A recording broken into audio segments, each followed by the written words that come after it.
Iglesia de Cristo, reanima tu amor. Gracias, hermanos. Gracias, Juan, por la...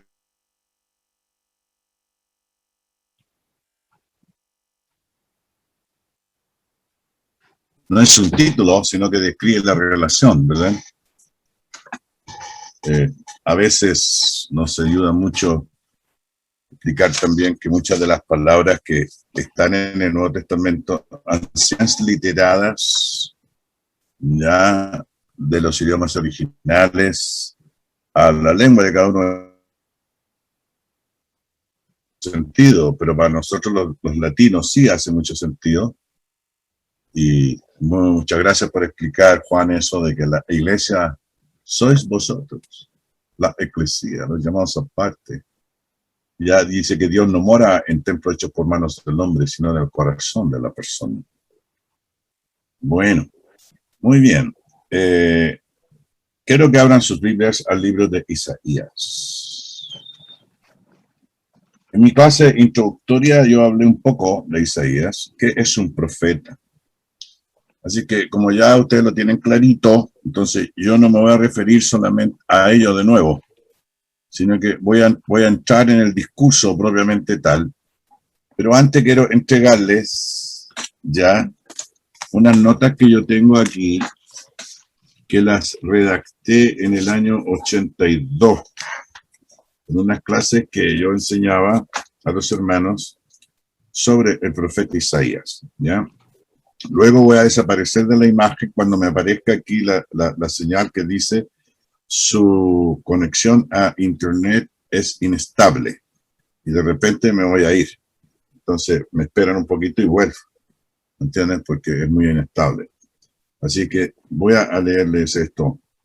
El nombre de Isaías significa simplemente el Señor es mi salvación. Fecha, no vamos a entrar aquí a pelear, ¿verdad?, sobre las fechas. Vamos a decir en el 739-690 con signo de interrogación aproximadamente. Fue en un periodo muy especial del pueblo de Dios. Se dice que dentro de los profetas del Antiguo Testamento y todos los otros escritos, Isaías es uno de los más grandes. Es uno de los más grandes no por el volumen. Su libro tiene 66 capítulos. Otra de las cosas que siempre les digo que ni los capítulos ni los versículos son inspirados. En el año 1250 el cardenal Lugo dividió la Biblia en capítulos y versículos. Era un escolar de las Escrituras, aunque de una desviación del cristianismo. Sin embargo, él hizo un buen trabajo en ese tema. Y un gran profeta mesiánico, imagínense ustedes que yo tengo aquí anotado al margen, directa, indirectamente o parafraseando. Parafrasear significa no traducir directamente el original, sino acomodando con algunos vocablos. El detalle 60 veces aparece en el Nuevo Testamento. Por excelencia. Y príncipe de los videntes del Antiguo Testamento, de los iluminados, por el esplendor de su dicción, brillante imaginación, versatilidad, belleza de estilo y profundidad, es uno de los grandes, Isaías. De manera que vamos a estar aquí viendo cómo el hombre usa hebraísmos, frases comunes, frases que son del folclore hebraico, y él hace aplicaciones espirituales, mucha metáfora, mucha parábola. Tenía el Señor una viña y hace una aplicación espiritual. No todo lo que se dice en una parábola tiene que interpretarse de tal manera, pero simplemente en general esa era la idea. La historia personal del profeta es poco conocida, su historia personal de Isaías. La Biblia da más énfasis al mensaje más bien que al hombre, ¿ya? Y en casi todos los libros de la Biblia es así. O sea, el mensaje es el importante siempre, no el mensajero. A diferencia de Jesús, el mensaje y el mensajero eran importantes. Pero después de Jesús dejaron de ser importantes ya los mensajeros. el mensaje. Y el mensaje está en manos de personas que tienen la autoridad divina para dar ese mensaje. Sabemos que él fue hijo de Amós, no del profeta Amós. Parece, aquí estamos especulando, que su padre fue una persona prominente. 13 veces en el Antiguo Testamento se refiere a Isaías como el hijo de Amós. Hay una tradición judía, y esto también está en los escritos rabínicos, los talmuds, etcétera, y todo eso, que dice que Isaías fue descendiente de la realeza, hermano del rey Amasías, y por lo tanto así, primo del rey Usías. Bueno, eso lo investigan ustedes. Sus escritos muestran que él fue bendecido con un fino intelecto y recibió una buena educación. Fíjense usted que cuando Dios escoge a algunas personas, las escoge a veces para hacer un gran énfasis sobre la necesidad a gente muy sencilla, de humilde corazón, de condición social sencilla, humilde. Y sin embargo, también escoge a personas importantes. Fíjense ustedes el caso de Moisés. Dice que Moisés fue criado para ser faraón. Y fue enseñado en toda la ciencia y la cultura y el conocimiento de los egipcios. ¿Pero por qué? Dios tenía propósito en su vida. Por eso, todo lo que aprendemos, ya sea secular, ¿verdad?, de cualquier tipo, y cuando aceptamos los términos y condiciones de la salvación del Señor, como dice el hermano Juan lo decía, creemos, nos arrepentimos, confesamos, somos bautizados, el Señor nos usa para su gloria. Y entonces, eso no lo vamos a usar nosotros como argumento, sino que vamos a usar las capacidades, ¿no es cierto?, y la oportunidad que tenemos para servir a Dios. ¿Se acuerdan ustedes? Lo otro hice un pequeño alcance yo sobre los talentos. Hablemos de los talentos. Los talentos, uno le dio 5, otro le dio 2, otro le dio 1. ¿Saben ustedes que al que le dio 5 era porque ya tenía la capacidad suficiente para administrar los 5? Al de 2, 2, y al de 1, 1. Y fíjense usted cuando viene al recuento, él y viene y dice que el de 5 produjo 5, y 5 de 5 es 100%. Y el de 2 le dio 2, dijo, aquí están tus 2, gané 2 más, y aquí está lo que me... Y el de 1 dijo, mira, es que resulta que yo sé que tú recoges donde no siembra, y qué sé yo, etcétera, y vamos teniendo excusas, qué sé yo, etcétera. Y el Señor dice, quítale al que tenía 1 y dárselo al que tiene más, porque al que tiene más se le añadirá. ¿Qué significa eso? Que Dios demanda de cada uno de ustedes, independientemente de su condición social, su condición económica, intelectual, familiar, raza, color, nación, demanda el 100%. El 100%. Nadie se puede excusar, yo no fui a la escuela, o yo aprendí a leer en la Biblia. No, señor.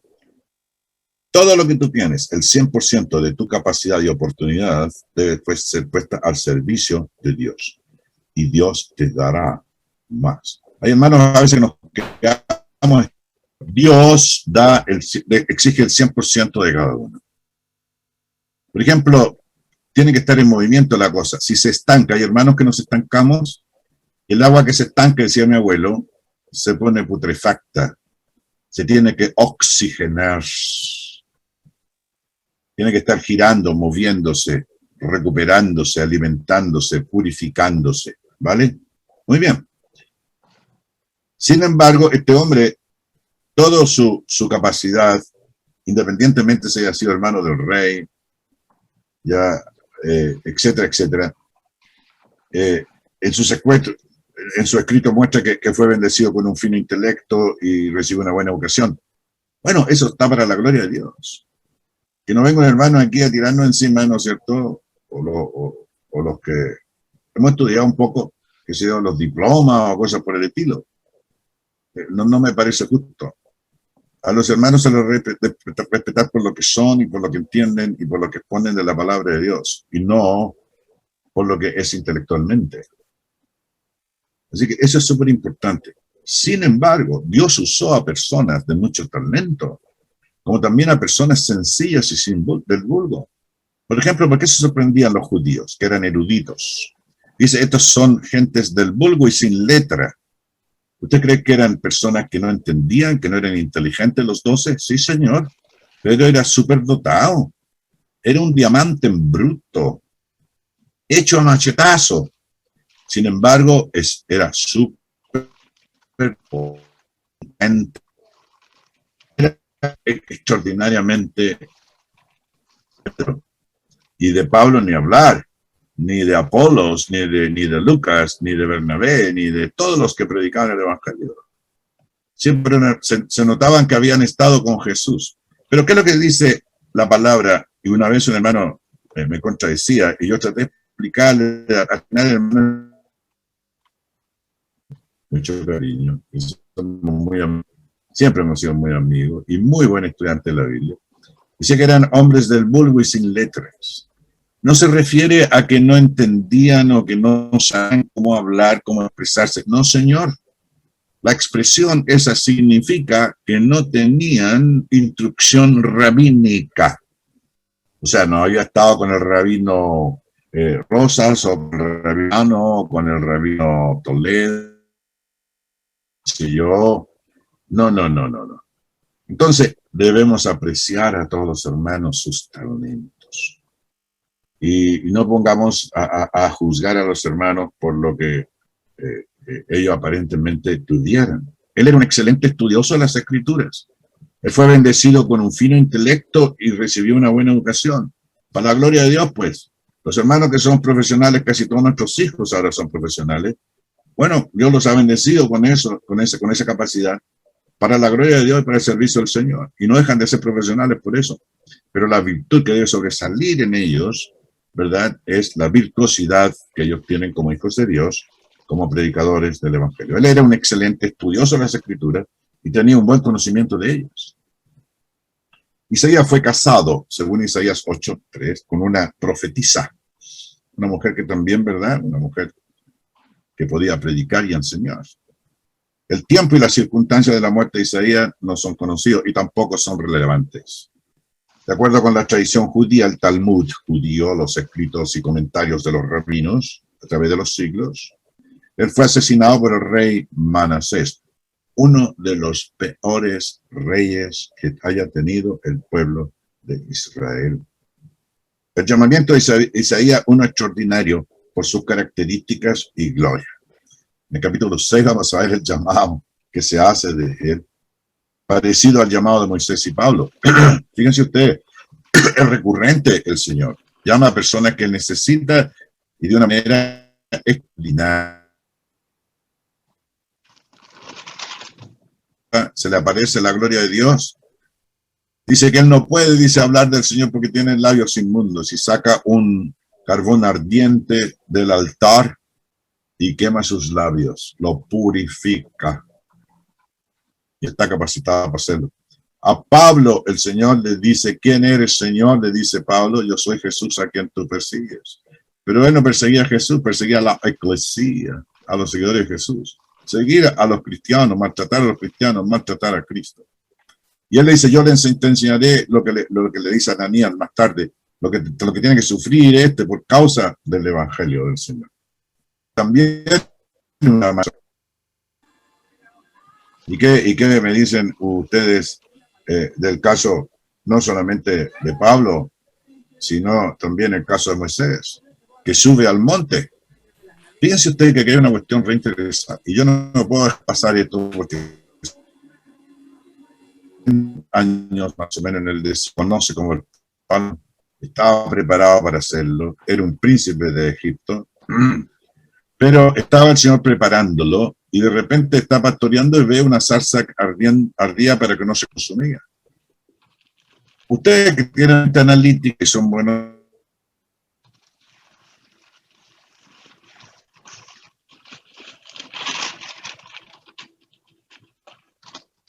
no es un fenómeno que no es natural, no responde a lo que yo sé de lo que es el fuego.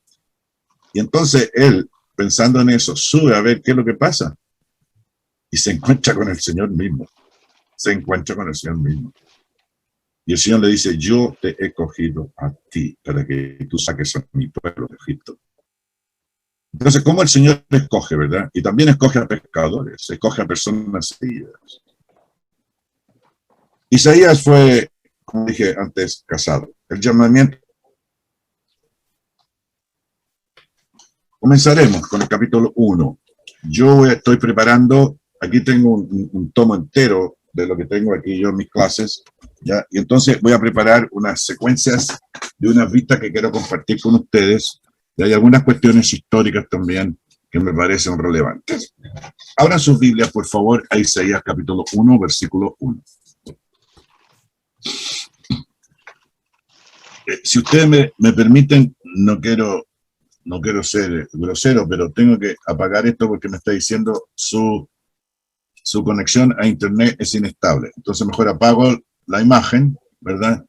Para ganar más potencia. Dice que esto fue escrito aproximadamente entre el año 740 a 690, antes de Cristo. Acuérdense usted que es regresivo, ¿ya? De atrás para adelante y de adelante hacia el futuro, de atrás hacia el futuro, pero no al revés. Cuando vamos atrás, ¿verdad? Cuando hablan de la genealogía de Cristo, lo dan, ¿verdad?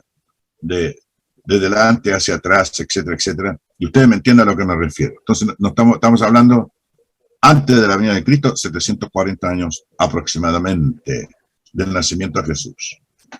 Dice que visión de Isaías, hijo de Amós, ya lo vimos, y que lo ve acerca de Judá y Jerusalén. Judá era la tribu fiel donde estaba alrededor de Jerusalén y que habían permanecido fieles con la tribu de Manasés en la división del reino. Esto lo vamos a ver más adelante. Dos cosas. Por favor, quiero que anoten los hermanos que están escuchando que hay una división del reino de Israel. Vamos a decir como es Corea del Norte y Corea del Sur. Corea del Norte, capital Hwacheon, y Corea del Sur, capital Seúl. O Vietnam del Norte, Vietnam del Sur, ¿verdad? Una cosa así. Es como si Chile se dividiera en la mitad. Por ejemplo, el norte, capital La Serena, ¿verdad? El sur, capital Concepción, y se divide en Chillán, Chile Norte, Chile Sur.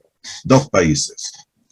Y el promotor de todo esto fue un hombre malo que se llamaba Jeroboam, que desgraciadamente era el tribu de Efraín, que era la tribu.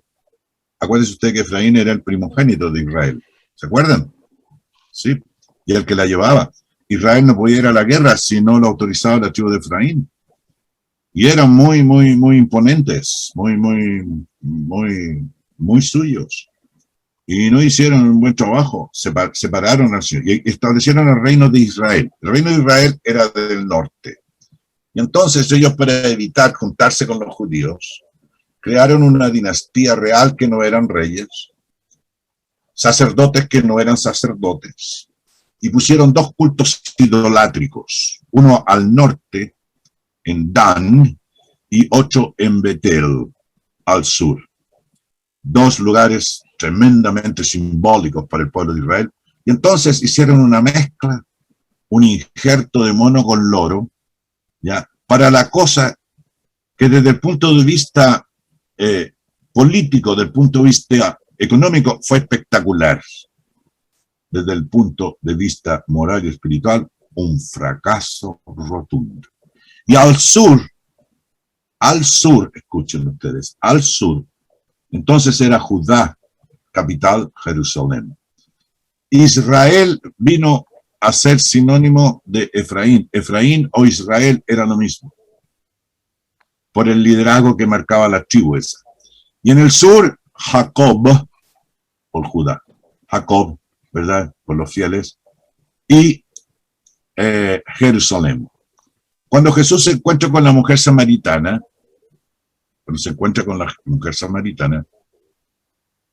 tiene una conversación. Entonces le dice a la mujer samaritana, bueno, dice, nuestros padres dijeron que en Samaria, en este monte, Dios vendría y haría tal cosa. Y Jesús le dice, vosotros adoráis lo que no sabéis, porque la salvación viene de los judíos.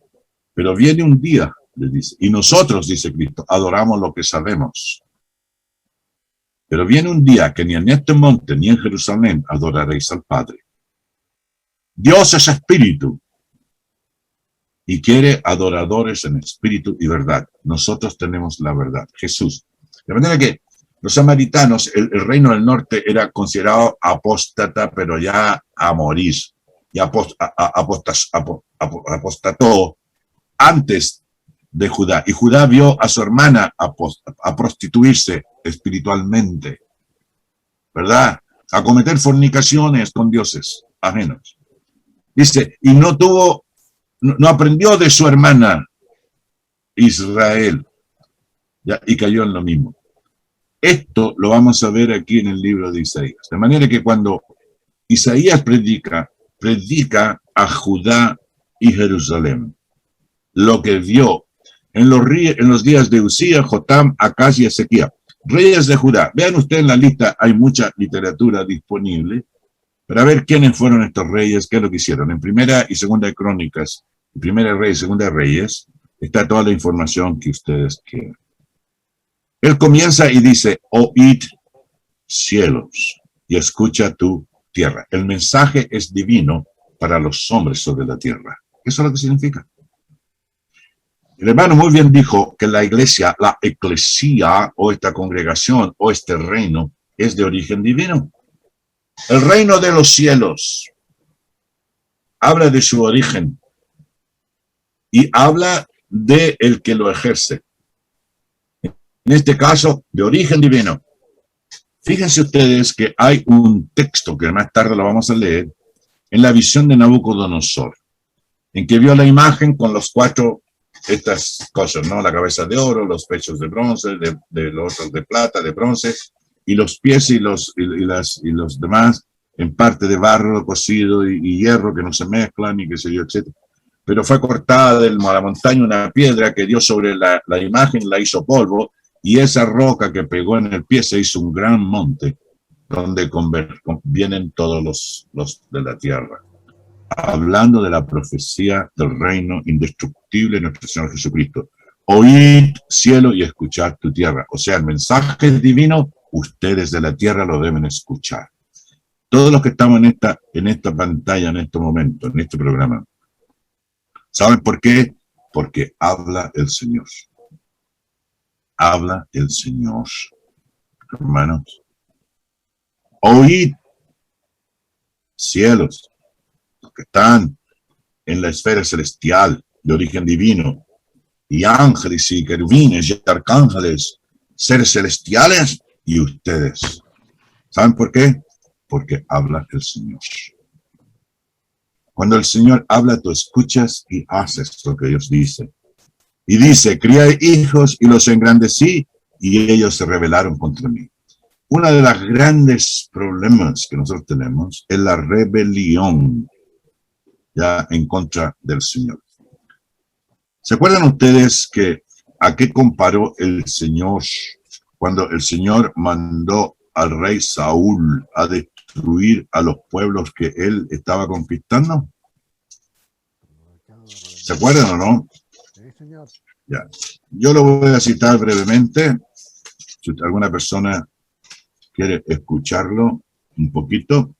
En el capítulo 15 de 1 Samuel. No tienen que ir a leerlo. Ustedes saben cuando mandó a destruir, ¿verdad?, a toda la gente de Amalek, porque eran malos y perversos. Habían matado a mujeres, niños, habían arrancado del vientre de la madre los fetos. Gente mala y perversa. Dios lo mandó en juicio. Y cuando él dice, sí, lo hicimos todo bien, y bueno, ¿y qué se va el lío de vacas y cornero y todo lo más? Ah, no, dice que el pueblo tomó eso para el sacrificio del Señor. Y él le dice que el Señor entonces dice de que no, que Dios, ¿de qué se complace el Señor? El Señor ciertamente en obedecer es mejor que los sacrificios y al prestar atención que la grosura de los corneros. Vosotros estáis equivocados, le dice Isaías también, pero ya lo había hecho Samuel. Y dice que el pecado de rebelión es como la adivinación y la obstinación como la idolatría. A veces nosotros no nos damos cuenta, somos obstinados, ojo, cuidado, que podemos caer en la idolatría. Somos rebeldes, podemos caer en la adivinación. Y no es extraño que el Señor haya usado esas palabras en la boca de Samuel, uno de los grandes profetas, también el último de los profetas, digamos, por decirlo de una manera potente y grande. Y entonces él usa una frase. Escuchen ustedes. En la cultura de Israel, en el hebreo, al igual que el español, hay dichos. Yo tengo una serie aquí de dichos españoles, dichos chilenos, vocablos del folclore chileno. Por ejemplo, ustedes se van a sorprender de la clase. Hay unos que son medios ordinarios, pero hay otros que son muy folclóricos. Son muy folclóricos. Él usa el folclore al cual estaba habilitado el pueblo de Israel a escuchar. Se usa mucho en la literatura regular, digamos, humana, ¿no? En que se escriben novelas o relatos sobre alguna cosa, y se usan esos dichos del pueblo y de eso se hace una aplicación. Y él dice, el buey conoce su dueño y el asno el pesebre de su señor. Esa cuestión la conocían ellos muy bien. Estaban habituados a eso. Eran personas que conocían, cabalgaban en asnos, en bueyes, trabajaban los hablaban, los conocían por nombre. Le decían, por ejemplo, a mí me contaba mi abuelo que él usaba unos bueyes que uno se llamaba Palomo y el otro se llamaba Tordo. Y le decía, tordo a la izquierda, y giraba el buey solito con la yunta a la izquierda. Tordo a la derecha, y giraba a la derecha. Dice del folclore hebreo, un hebraísmo. Conoce el buey, conoce a su dueño, y el asno el pesebre de su señor. Soy peor que animales. Israel no entiende, mi pueblo no tiene conocimiento. Ellos estaban familiarizados con ese lenguaje. Ellos le ponían nombre a todos los bueyes, los llamaban por nombre, muévete a la izquierda, párate, se paraban. Un chistío y salían a la izquierda, doblaban a la izquierda, a la derecha, doblaban a la derecha. No tenían que usar picana mucho. Y cuando el hombre le ponía la vara en el yugo y caminaba delante de ellos, se paraba, los bueyes se frenaban. Sabían que eso era, párense. Y cuando se ponía atrás y los picaneaba a la izquierda, a la derecha, tenía que tirar. Y el otro que estaba medio flojillo, igual, dice, sois peor que los animales de carga. ¿Se acuerdan que Balaán le habló al burro? El asno le habló, pero por la intervención divina, ¿no?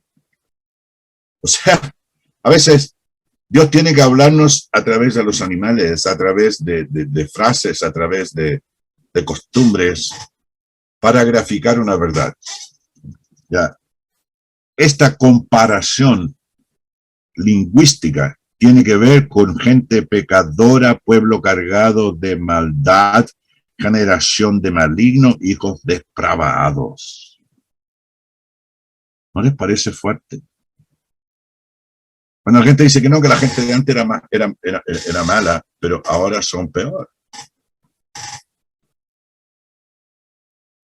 A veces nosotros perdemos nuestra identidad espiritual y moral, qué sé yo, etcétera. ¿Por qué razón? Porque hemos perdido el sentido espiritual, moral que tenemos sobre Dios. Dice, ¿por qué dejaron al Señor? Provocaron a ira al Santo de Israel y se volvieron atrás. Miren ustedes, volverse atrás, en la misma frase, ya que dice Jesús cuando el que agarra la mancera, los que han estado en el campo arando, haciendo melgas y qué sé yo, y ponen la mano en la mancera era, ¿verdad? Lo hacían ¿cómo se llama? Lo hacían de madera, o con punta de hierro a veces, después eso ahora son tractores, y los bueyes adelante. Dice, el que pone la mano en la mancera y mira hacia atrás, no sirve para el reino de Dios. Tenéis que dejar las cosas de atrás. Los pecados generales que son vistosos, los que tú guardas en tu corazón, y todos los demás, mentira, borrachera, irresponsabilidad, todo lo malo, dice, porque nos sirve la persona que pone la mano en la mancera, donde se agarra, la mancera de donde se coge, se agarra el arado, mira hacia adelante y tira al buey o al caballo derechito y le sale la merga, pero el que mira para atrás, va a quedarle coja. ¿No es cierto, Gloria? Sí. La mujer de Lot miró hacia atrás, no quería dejarlo de atrás, también fracasó. ¿Y qué me dicen? ¿Qué me dicen ustedes del pueblo de Israel? En sus corazones se volvieron a Egipto. Sí, Señor. Echaban de menos los puerros, los melones, las sandías, los ajos, los pescados, todo eso. Y este nos ha traído a comer este pan que no tiene gusto a nada, que si no hemos comido carne, después le salía hasta por las narices. Dice la palabra de Dios.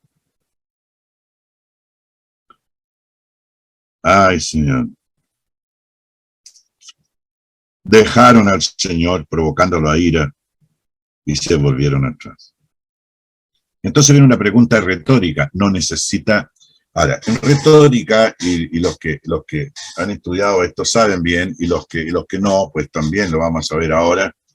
La interrogación es una figura literaria, un topo literario, es como la sinécdoque, la hipérbole o lo que sea, y se llama interrogación. No necesita respuesta. Es obvio. ¿Por qué queréis ser castigados aún? Es evidente, ¿verdad? Todavía no revelaréis. Toda cabeza está enferma y todo corazón doliente. ¿Saben ustedes por qué sufre la gente? Cuando se olvidan de su identidad espiritual y moral y dejan al Señor. En el mundo está como está, y como decía el hermano que yo quería mucho, que en paz descanse, decía, por eso estamos como estamos. Por eso estamos como estamos. Tenemos una sociedad enferma y un corazón doliente, porque abandonaron al Señor. Y estos eran los israelitas, el pueblo de Dios. El hermano ha predicado recién un rato, nos enseñó, compartió cosas con nosotros de que tenemos que confesar, creer, seguir, comprometernos con el Señor. Es la única manera. Este mundo no tiene salvación. Cristo es la única esperanza. No hay otra. No hay otra. Dice, miren ustedes, desde la planta del pie hasta la cabeza no hay en él cosa sana, sino herida, hinchazón y podrida llaga. No están curadas, ni vendadas, ni suavizadas con aceite. O sea, la condición que él hace aquí, una radiografía social, moral, espiritual del pueblo de Israel, es tremendamente grave. Y él viene al llamamiento al arrepentimiento. Oye, cambien de mente. La gente cree que cambiando de gobierno, no, señor. Que no, que en el próximo siglo, el próximo año, el próximo decenio, cuando crezcamos económicamente o cuando ya todos tengamos derecho a un montón de otras cosas. No, señor, eso no tiene nada que ver. Esas son las condicionantes sociales que al hombre le toca vivir en su época. Algunas serán buenas, más o menos, malas, prósperas, más o menos, quizás, tal vez, posiblemente. Pero no, señor.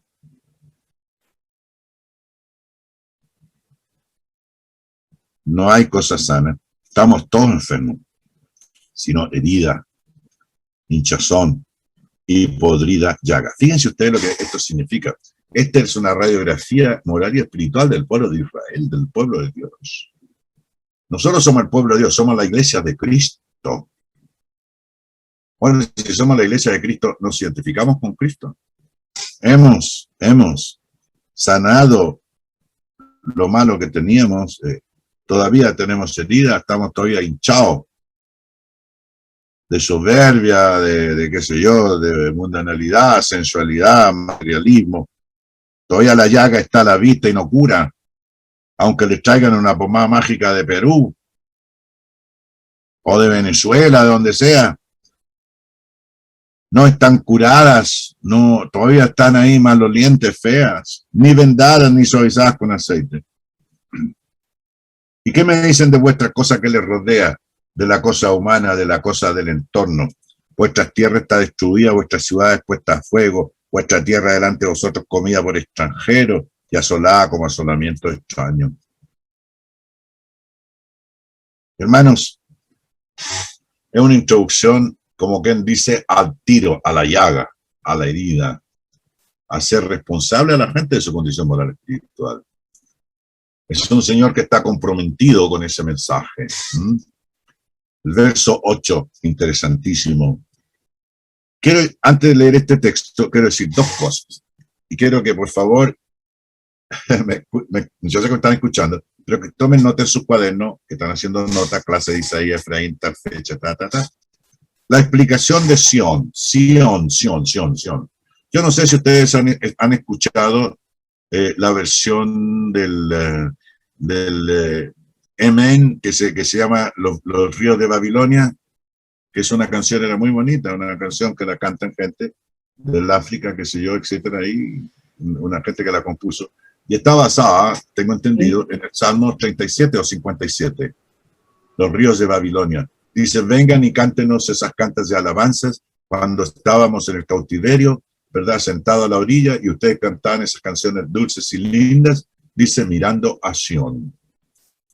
La palabra Sión siempre, sin excepción, en el contexto, se refiere a lo superior, a lo divino, donde vamos a alcanzar las bendiciones. Dice que de Jerusalén salió la ley, Isaías 2 dice, porque de Sión saldrá la ley. Dice, acontecerá en los postreros de los tiempos, 2:1 de Isaías, que será confirmado el monte de la casa del Señor como cabeza de montes, y será exaltado, qué sé yo, etcétera, y todo lo demás. Y verso 3, al final dice, porque de Sión saldrá la ley, y de Jerusalén la palabra del Señor. Siempre que aparece la palabra Sión en la profecía mesiánica, apunta al establecimiento del reino de Cristo. Y le fue dado honor, gloria y reino. Todo poder me ha sido dado en el cielo y en la tierra. Ascendió a los cielos, se sentó a la diestra del Padre Todopoderoso, y le fue dado honor, gloria y reino. Sión. Sión es la máxima expresión de la comunión de los creyentes con Dios. Y nosotros vamos caminando a Sión. No a la Jerusalén de la tierra, ya no existe, pero estamos esperando en la Sión celestial. ¿Me entienden? Ok. Entonces, cuando aparece la palabra Sión, siempre, casi siempre, y en el contexto, cuidado, a veces no siempre, pero siempre, apunta a lo superior, a lo divino, a la comunión con el Señor. Y queda la hija de Sión como enramada en viña, en ruinas. Una enramada, o como quien dice, ¿cómo decimos nosotros los chilenos aquí? Usamos una palabra, no enramada, no decimos ramada, una ramada, como quien dice, levantaron ahí nomás una ramada en medio de la viña o una cabaña en un meloner. Se han cuidado. Yo me acuerdo una vez pasé unas vacaciones y me fuimos a vacacionar a una gente que tenía un campo y dormíamos en la cabaña donde estaban los melones, porque ahí había un lugarcito donde hicimos unas payasas y dormíamos. Y payasas son unos colchones que se hacían antiguamente con hojas de choclo. Ya los que somos mayores, yo dormí en payasas. No existía, no ibas tú al Lisi o al Home Center o a cualquier lugar a comprarte ¿cómo se llama? Un colchón, sino que era de payasa, sacos de harina rellenos, ¿verdad? Con hojas de choclo seca. Como ciudad asolada. O sea, ¿cómo es posible? Donde están todas las bendiciones, ahí no hay nadie, ahí no pasa nada. Dice, si el Señor de los ejércitos no nos hubiese dejado un resto pequeño, como Sodoma fuéramos semejantes, como Sodoma fuéramos y semejante a Gomorra. Este texto lo cita Jesús. Jesús cita este texto en Mateo 11:26. Que si no se arrepiente Corazín, si no se arrepiente Betesda, como Sodoma y Gomorra seré. Y si hubiesen hecho los milagros que estoy haciendo yo aquí en Sodoma y Gomorra, se habrían arrepentido y salvo, y vosotros no lo hicisteis. ¿Y qué hicieron? Mátale, crucifícalo, qué sé yo, etcétera. Lo mismo, copiado al pie de la letra, distinta época, distintas personas, pero el espíritu el mismo. En contra del mensaje del Señor sin arrepentimiento. Por eso Pedro les dice, somos culpables. Dice, hermanos, ¿qué haremos? Y Pedro le dice, arrepentidos y bautícese cada uno de vosotros en el nombre de Jesucristo para perdón los pecados. Arrepiéntense, vuelvan a la comunión con el Señor. Resto pequeño como Sodoma fuéramos, etc. Quiero terminar con un texto. Si alguien tiene alguna pregunta. Romanos capítulo 11, versículo 1 al 5. Romanos capítulo 11, versículo del 1 al 5. quiero que piensen un momento conmigo, por favor, si fueran tan amables, ya en la palabra remanente. ¿Qué es lo que es el remanente? Lo que quedó nomás.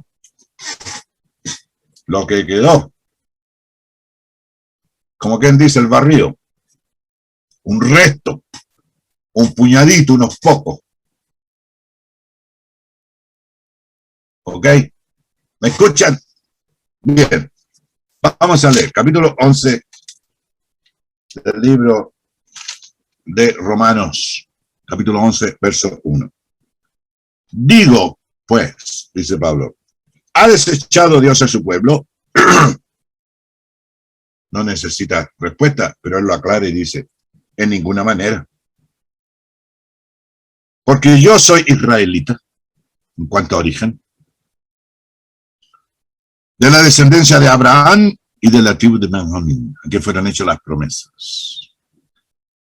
No ha desechado Dios a su pueblo, al cual desde antes conoció. ¿O no sabéis que dice Elías la escritura, cómo invoca a Dios contra Israel, diciendo, Señor, a tus profetas han dado muerte y a tus altares han derribado, y solo yo he quedado y procuran matarme? ¿Qué desilusión más grande? El pobre hombre arrancándose por las montañas y que si el otro va a matarlo, y que sé yo, etcétera. Solo yo he quedado.